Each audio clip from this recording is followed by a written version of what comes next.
Hi hello ನಮಸ್ತೆ friends. ಕೂಗಾಟ ಅರಚಾಟದಿಂದ ಸಾರ್ವಜನಿಕ ಹಣ ಪೋಲಾಗ್ತಾ ಇರೋದಕ್ಕೆ ಸಾಕ್ಷಿಯಾಗಿದ್ದ ಲೋಕಸಭೆಯಲ್ಲಿ ಈಗ ಹೊಸ ವಿಚಾರ ಎದ್ದಿದೆ. ಒಂದೇ ಭಾಷಣದಲ್ಲಿ ಪ್ರಿಯಾಂಕಾ ರಾಬರ್ಟ್ ವಾದ್ರಾ ಹಲವು ಕಾಂಟ್ರವರ್ಸಿಗಳನ್ನು ಮಾಡಿದ್ದಾರೆ.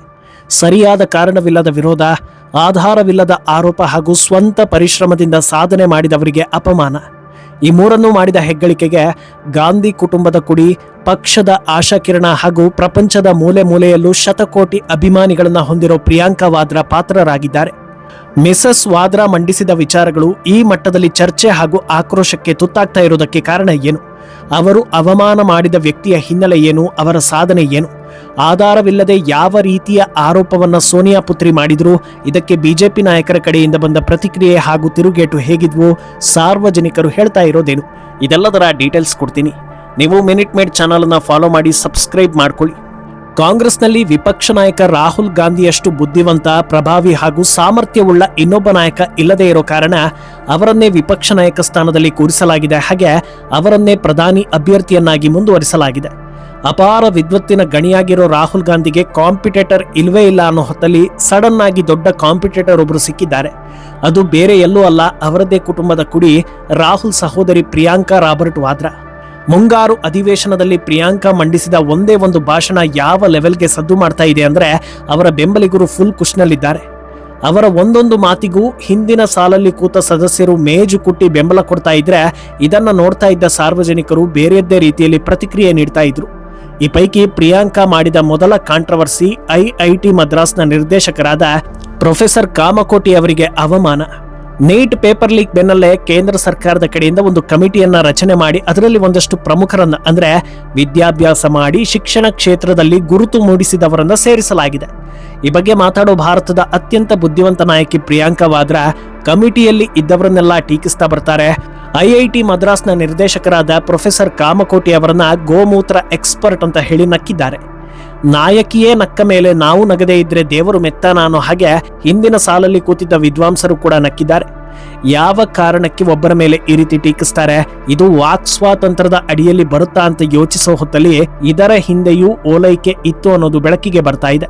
ಈ ಹಿಂದೆ ಪ್ರೊಫೆಸರ್ ಕಾಮಕೋಟಿ ಅವರು ಗೋಮೂತ್ರ ಸೇವನೆಯಿಂದ ಆಗೋ ಬೆನಿಫಿಟ್ಗಳ ಬಗ್ಗೆ ಮಾತನಾಡಿದ್ರು. ಅದರಿಂದ ಅದನ್ನೇ ಹೆಕ್ಕಿ ಅವರನ್ನ ಆಡಿಕೊಳ್ಳೋ ಕೆಲಸ ಶ್ರೀಮತಿ ಪ್ರಿಯಾಂಕಾ ರಾಬರ್ಟ್ ವಾದ್ರಾ ಅವರ ಕಡೆಯಿಂದ ಆಗಿದೆ. ಯಾಕೆ ಇದು ತೀವ್ರ ಟೀಕೆಗೆ ಗುರಿಯಾಗ್ತಾ ಇದೆ ಅಂತ ನೋಡಿದರೆ ಅದು ಪ್ರೊಫೆಸರ್ ಕಾಮಕೋಟಿ ಅವರ ಸಾಧನೆಗಳು.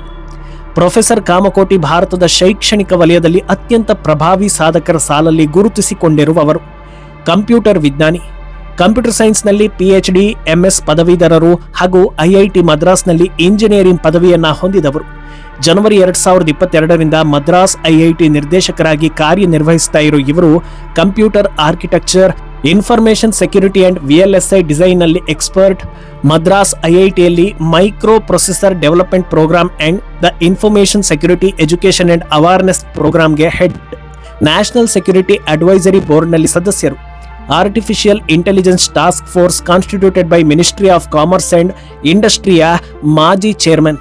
ಇದೇ ಐಐಟಿ ಮದ್ರಾಸ್ನಲ್ಲಿ ಚೇರ್ಮನ್, JEE ಹಾಗೂ ಅಸೋಸಿಯೇಟ್ ಡೀನ್ ಆಗಿಯೂ ಸೇವೆ ಸಲ್ಲಿಸಿದ ಅನುಭವ ಇರುವವರು. ಅಂತಾರಾಷ್ಟ್ರೀಯ ಮಟ್ಟದಲ್ಲಿ 150ಕ್ಕೂ ಹೆಚ್ಚು ರಿಸರ್ಚ್ ಪೇಪರ್ಗಳನ್ನು ಮಂಡಿಸಿ ಶಿಕ್ಷಣ ಕ್ಷೇತ್ರದಲ್ಲಿ ಅತ್ಯುನ್ನತ ಸಾಧನೆಗೈದವರನ್ನ ಸೂಪರ್ವೈಸ್ ಮಾಡಿದವರು. ನ್ಯಾಷನಲ್ ಸ್ಟಾಕ್ ಎಕ್ಸ್ಚೇಂಜ್ ಹಾಗೂ ದ ರಿಸರ್ವ್ ಬ್ಯಾಂಕ್ ಆಫ್ ಇಂಡಿಯಾದ ಟೆಕ್ನಾಲಜಿ ಕಮಿಟಿಯಲ್ಲಿ ಕೆಲಸ ಮಾಡಿದ ಅನುಭವ ಇರುವವರು. DRDO academic excellence award, Indian electronics and semiconductor association techno visionary award, Abdul Kalam technology innovation national fellowship, ACCS life time achievement award, IBM faculty award ಹಾಗೂ the ವಾಸ್ವಿಕ್ industrial research award ಸೇರಿದಂತೆ ಹಲವು ಪ್ರತಿಷ್ಠಿತ ಅವಾರ್ಡ್ಗಳಿಗೆ ಭಾಜನರಾದವರು. ಇವರನ್ನೇ ಈಗ ಪ್ರಪಂಚದ ಎಲ್ಲಾ ವಿದ್ಯೆಗಳಲ್ಲೂ ಎಕ್ಸ್ಪರ್ಟ್ ಆಗಿ ಭೂಮಂಡಲದಲ್ಲೇ ಅತ್ಯುನ್ನತ ಶಿಕ್ಷಣ ಸಾಧಕಿ ಅಂತ ಅಂದುಕೊಂಡಿರೋ ಶ್ರೀಮತಿ ಪ್ರಿಯಾಂಕಾ ರಾಬರ್ಟ್ ವಾದ್ರಾ ಅವರು ಟೀಕಿಸಿ ನಕ್ಕು ಸುದ್ದಿ ಆಗ್ತಾ ಇರೋದು. ಆದ್ರೆ ಇನ್ನೊಂದು ವಿಚಾರವನ್ನ ಗಮನಿಸಬೇಕು. ಇಷ್ಟೆಲ್ಲ ಸಾಧನೆಗೈದಿರೋ ಪ್ರೊಫೆಸರ್ ಕಾಮಕೋಟಿ ಅವರ ಅಜ್ಜಿ ಪ್ರಧಾನಿ ಆಗಿರ್ಲಿಲ್ಲ, ಮುತ್ತಜ್ಜ ಪ್ರಧಾನಿ ಆಗಿರ್ಲಿಲ್ಲ, ತಾಯಿ ಪ್ರಧಾನಿ ಅಭ್ಯರ್ಥಿಯೂ ಅಲ್ಲ, ಸಹೋದರನೂ ಪ್ರಧಾನಿ ಅಭ್ಯರ್ಥಿ ಅಲ್ಲ. ಇವರ ಮೂಗು ಹಾಗೂ ಇವರ ಅಜ್ಜಿಯ ಮೂಗು ಒಂದೇ ರೀತಿ ಇತ್ತ ಅನ್ನೋದು ಯಾರಿಗೂ ಗೊತ್ತಿಲ್ಲ. ಈ ಲಕ್ಷಣಗಳು ಇಲ್ಲದೆ ಇರೋದ್ರಿಂದ ಇವರನ್ನ ಯಾರು ಬೇಕಾದರೂ ಟೀಕಿಸಬಹುದು ಅನ್ನೋ ಅಧಿಕಾರ ನಮ್ಮ ಸಂವಿಧಾನದಲ್ಲಿ ಇದೆಯಾ? ಅಥವಾ ಹಾಗೆ ಟೀಕಿಸಿ ಇದು ನನ್ನ ವಾಕ್ ಸ್ವಾತಂತ್ರ್ಯ ಅಂತ ಹೇಳುವ ಅಧಿಕಾರ ನಮ್ಮ ಸಂವಿಧಾನದಲ್ಲಿ ಇದೆಯಾ ಅನ್ನೋದು ಯಾರಿಗೂ ಗೊತ್ತಾಗ್ತಾ ಇಲ್ಲ. ಆದರೆ ಪ್ರತಿಷ್ಠಿತ ಕುಟುಂಬದಿಂದ ಬಂದಿರೋ ಮಹಾನ್ ಸಾಧಕಿ ಪ್ರಿಯಾಂಕಾ ಅವರು ಅವಹೇಳನ ಮಾಡಿರೋದು ಯಾಕೆ ಅನ್ನೋದು ಜನರಿಗೆ ಅರ್ಥವಾಗ್ತಾ ಇಲ್ಲ. ಮೊದಲನೆಯದಾಗಿ ಅವರ ಕಾರ್ಯವಲಯವೇ ಬೇರೆ, ಇವರ ಕಾರ್ಯವಲಯವೇ ಬೇರೆ. ಸರಿ, ಇವರ ಕಾರ್ಯವಲಯದಲ್ಲಾದರೂ ಏನಾದರೂ ಸಾಧನೆ ಮಾಡಿದ್ದಾರಾ ಅಂತ ನೋಡಿದ್ರೆ, ಇಷ್ಟು ವರ್ಷಗಳ ಬಳಿಕ ಮೊದಲ ಬಾರಿಗೆ ಎಲೆಕ್ಷನ್ ಎದುರಿಸಿ ಅದರಲ್ಲೂ ಸಹೋದರ ಗೆದ್ದಿದ್ದ ಕ್ಷೇತ್ರದಲ್ಲಿ ತಮ್ಮ ಬಳಗದವರೇ ಹೆಚ್ಚಿದ್ದಾರೆ ಅನ್ನೋದನ್ನ ಖಾತ್ರಿಪಡಿಸಿಕೊಂಡು ಸೋಲೋದಿಲ್ಲ ಅನ್ನೋ ಕಾನ್ಫಿಡೆನ್ಸ್ನಲ್ಲಿ ಬೈ ಎಲೆಕ್ಷನ್ ಎದುರಿಸಿ ಗೆದ್ದವರು. ಅದರಿಂದ ಈ ಕ್ವಾಲಿಫಿಕೇಶನ್ ಇದ್ರೆ ಯಾರನ್ನ ಬೇಕಾದರೂ ಅವಮಾನಿಸಬಹುದಾ ಅಂತ ಜನ್ಸಿಗಳಲ್ಲಿ ಪ್ರಶ್ನೆ ಎದ್ದಿದೆ. ಆದರೆ ಇಂಥ ಮಾತುಗಳು ಬರ್ತಾ ಇದ್ದ ಹಾಗೆ ಬಿಜೆಪಿ ನಾಯಕರು ತಿರುಗಿ ಬಿದ್ದಿದ್ದಾರೆ. ಈ ಹಿಂದೆ ರಾಹುಲ್ ಗಾಂಧಿಗೆ ಕಷ್ಟದ ಪ್ರಶ್ನೆಗಳನ್ನ ಕೇಳಿ ಬೇಸರ ಅಸಮಾಧಾನ ತರಿಸಿದ್ದ ಅನುರಾಗ್ ಠಾಕೂರ್ ಪ್ರಿಯಾಂಕಾ ವಾದ್ರಾರನ್ನ ತರಾಟೆಗೆ ತೆಗೆದುಕೊಳ್ತಾರೆ. ಅತ್ಯಂತ ಗಂಭೀರ ವಿಚಾರಗಳು ಚರ್ಚೆ ಆಗ್ತಾ ಇರೋ ಹೊತ್ತಲ್ಲಿ ಪ್ರಿಯಾಂಕಾ ರಾಬರ್ಟ್ ವಾದ್ರಾ ವಿಚಿತ್ರ ಹಾವಭಾವಗಳು, ಅನಾವಶ್ಯಕ ನಗು, ಅಮಾಯಕರಂತೆ ಮುಖಭಾವ ಹಾಗೂ ದಿಕ್ಕು ತಪ್ಪಿಸುವ ಹೇಳಿಕೆಗಳನ್ನು ನೀಡಿ ಈ ಹಿಂದಿನ ತಮ್ಮ ಸರ್ಕಾರದ ವೈಫಲ್ಯಗಳನ್ನು ಕವರ್ ಅಪ್ ಮಾಡ್ಕೊಳ್ಳೋದಕ್ಕೆ ನೋಡ್ತಾ ಇದ್ದಾರೆ. ಆದರೆ ದೇಶದ ಪ್ರಮುಖ ಸಾಧಕರು ಹಾಗೂ ವಿಜ್ಞಾನಿಗಳ ಬಗ್ಗೆ ಅಸಡ್ಡೆ ಮಾತುಗಳನ್ನು ನೋಡಿ ಅಸಮಾಧಾನವಾಗ್ತಾ ಇದೆ. ಪ್ರಿಯಾಂಕಾ ವಾದ್ರಾ RSS ಸೇರಿದ್ರೆ ದೇಶದ ಬಗ್ಗೆ ಒಂದಷ್ಟು ಮೌಲ್ಯಗಳು ಹಾಗೂ ದೇಶದ ಪರವಾಗಿ ಯೋಚಿಸೋದನ್ನ ಕಲಿಯೋದಕ್ಕೆ ಸಾಧ್ಯವಾಗುತ್ತೆ. ನಾನು ನಿಮ್ಮ ಅಣ್ಣನಿಗಿಂತ ಬೆಟರ್ ಅಂತ ಭಾವಿಸಿದ್ದೆ ಅಂತ ಹೇಳಿದ್ದಾರೆ. ಇದು ಒಂದು ವಿವಾದ. ಆದರೆ ಇನ್ನೊಂದು ವಿವಾದ ನೂತನ ಶಿಕ್ಷಣ ಸಚಿವ ಪ್ರಹ್ಲಾದ್ ಜೋಶಿ ವಿರುದ್ಧ ಆಧಾರವಿಲ್ಲದ ಹೇಳಿಕೆ. ಮೋದಿ ಸರ್ಕಾರದಿಂದ ನೇಮಿಸಿರೋ ಹೊಸ ಶಿಕ್ಷಣ ಸಚಿವರು ಒಂದು ಕಾಲದಲ್ಲಿ ಗರ್ಭಿಣಿ ಸ್ತ್ರೀ ಮೇಲೆ ಅತ್ಯಾಚಾರ ಎಸಗಿದ್ದ ವ್ಯಕ್ತಿಯ ಪರ ಬೆಂಬಲವನ್ನ ಕೊಟ್ಟಿದ್ರು ಅಂತ ಆರೋಪಿಸುತ್ತಾರೆ. ಇದು ದೊಡ್ಡ ಕೋಲಾಹಲವನ್ನೇ ಸೃಷ್ಟಿಸಿ ಬಿಡುತ್ತೆ. ಇದಕ್ಕೆ ಸದನದಲ್ಲೇ ಪ್ರತಿಕ್ರಿಯಿಸೋ ಜೋಶಿ, ಈ ರೀತಿ ಹೇಳಿಕೆ ಕೊಟ್ಟು ನೀವು ತಪ್ಪಿಸಿಕೊಳ್ಳೋದಕ್ಕೆ ಆಗೋದಿಲ್ಲ. ನಿಮ್ಮ ಹೇಳಿಕೆಯನ್ನ ಸತ್ಯ ಅಂತ ಸಾಬೀತು ಮಾಡಿ ತೋರಿಸಿ, ಸರಿಯಾದ ಸಾಕ್ಷಿ ಆಧಾರಗಳನ್ನು ಒದಗಿಸಿ ಅಂತ ಸವಾಲು ಹಾಕ್ತಾರೆ. ಈ ರೀತಿ ಯಾರ್ಯಾರೋ ಮನಸ್ಸಿಗೆ ಬಂದಿದ್ದನ್ನ ಹೇಳಿ ಇನ್ನೊಬ್ಬರ ವ್ಯಕ್ತಿತ್ವಕ್ಕೆ ಮಸಿ ಬಳಿಯೋದನ್ನ ಒಪ್ಪೋದಕ್ಕೆ ಸಾಧ್ಯವಿಲ್ಲ. ಈ ಆರೋಪ ಸುಳ್ಳಾಗಿದ್ರೆ ನಿಮ್ಮ ಮೇಲೆ ಸೂಕ್ತ ಕ್ರಮ ಜರುಗಿಸಬೇಕು ಅಂತ ಹೇಳ್ತಾರೆ. ಕಿರಣ್ ರಿಜಿಜು ಸೇರಿದಂತೆ ಹಲವರು ಪ್ರಿಯಾಂಕಾ ಕ್ಷಮೆಗೆ ಒತ್ತಾಯಿಸ್ತಾರೆ. ಇದೇ ವಿಚಾರದ ಬಗ್ಗೆ ಸಂಸತ್ ಹೊರಗಡೆ ಮಾಧ್ಯಮಗಳು ಕೇಳಿದ್ರೆ ಮಹಿಳೆಯರ ವಿಚಾರವನ್ನ ಮುಂದೆ ತಂದು ಮಾತಾಡ್ತಾರೆ. ಆಮೇಲೆ ಪರ್ಟಿಕ್ಯುಲರ್ ಆಗಿ ಈ ಇಶ್ಯೂ ಬಗ್ಗೆ ಮಾತಾಡಿ ದಾಖಲೆ ಕೊಡ್ತೀರಾ ಅಂತ ಕೇಳಿದ್ರೆ ಅದಕ್ಕೇನಂತೆ ಹುಡುಕಿದ್ರೆ ಸಿಗುತ್ತೆ, ಹುಡುಕಿ ತರ್ತೀನಿ ಅಂತ ಹೇಳ್ತಾರೆ. ಈಗ ಆ ಹೇಳಿಕೆಯನ್ನ ಸಾಬೀತುಪಡಿಸಿದ್ರೆ ಮರ್ಯಾದೆ ಉಳಿಯುತ್ತೆ. ಆದರೆ ಇನ್ನೊಂದು ದಿಕ್ಕಲ್ಲಿ ಜೋಶಿ ಸವಾಲ್ ಹಾಕಿರೋದನ್ನ ನೋಡಿದ್ರೆ ತಮ್ಮ ಬಗ್ಗೆ ತಮಗೆ ಕಾನ್ಫಿಡೆನ್ಸ್ ಇರೋ ರೀತಿ ಇದೆ.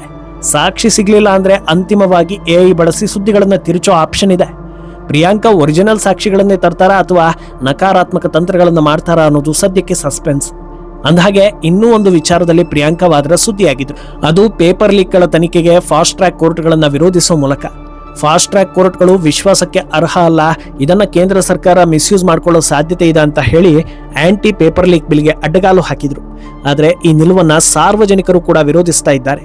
ಬೇರೆ ಸಂದರ್ಭಗಳಲ್ಲಿ ಇಮಿಡಿಯೇಟ್ ಆಗಿ ಆಕ್ಷನ್ ತಗೊಳ್ಬೇಕು ಅಂತ ಡಿಮ್ಯಾಂಡ್ ಮಾಡ್ತೀರಾ, ಆದ್ರೆ ಈಗ ವಿದ್ಯಾರ್ಥಿಗಳ ವಿಚಾರದಲ್ಲಿ ತುರ್ತು ಕ್ರಮಕ್ಕೆ ಮುಂದಾದ್ರೆ ಅಡ್ಡಗಾಲು ಹಾಕೋದು ಯಾಕೆ? ಇದರಿಂದ ಭಾರತೀಯರಿಗೆ ಯಾವ ರೀತಿಯ ಸಂದೇಶ ಕೊಡ್ತಾ ಇದ್ದೀರಾ ಅನ್ನೋ ಪ್ರಶ್ನೆಗಳನ್ನ ಜನರು ಕೇಳ್ತಾ ಇದ್ರು. ಆದ್ರೆ ಭಾರತದಲ್ಲಿ ಕೆಲ ಬುದ್ಧಿವಂತರಿಗೆ ಹೋರಾಟ ಅಂದಾಗ ಮಾತ್ರ ಕಿವಿ ಅಲರ್ಟ್ ಆಗುತ್ತೆ, ಬೆಂಬಲ ಕೊಡಬೇಕು ಅನ್ಸುತ್ತೆ, ಕಣ್ಣೀರು ಬರುತ್ತೆ. ಆದ್ರೆ ಸೆಷನ್ ನಲ್ಲಿ ಏನಾಗ್ತಾ ಇದೆ ಅನ್ನೋದರ ಕಲ್ಪನೆಯೂ ಇಲ್ಲದೆ ಇರೋದ್ರಿಂದ ಇದು ಪ್ರಿಯಾಂಕಾ ವಾದ್ರಾರಿಗೆ ದೊಡ್ಡ ಮಟ್ಟದಲ್ಲಿ ಎಫೆಕ್ಟ್ ಕೊಡೋದಿಲ್ಲ ಅಂತಲೂ ಚರ್ಚೆ ಆಗ್ತಾ ಇದೆ. ಈ ಸ್ಟೋರಿ ಬಗ್ಗೆ ನಿಮ್ಮ ಅನಿಸಿಕೆಯನ್ನ ತಪ್ಪದೆ ಕಮೆಂಟ್ ಮಾಡಿ.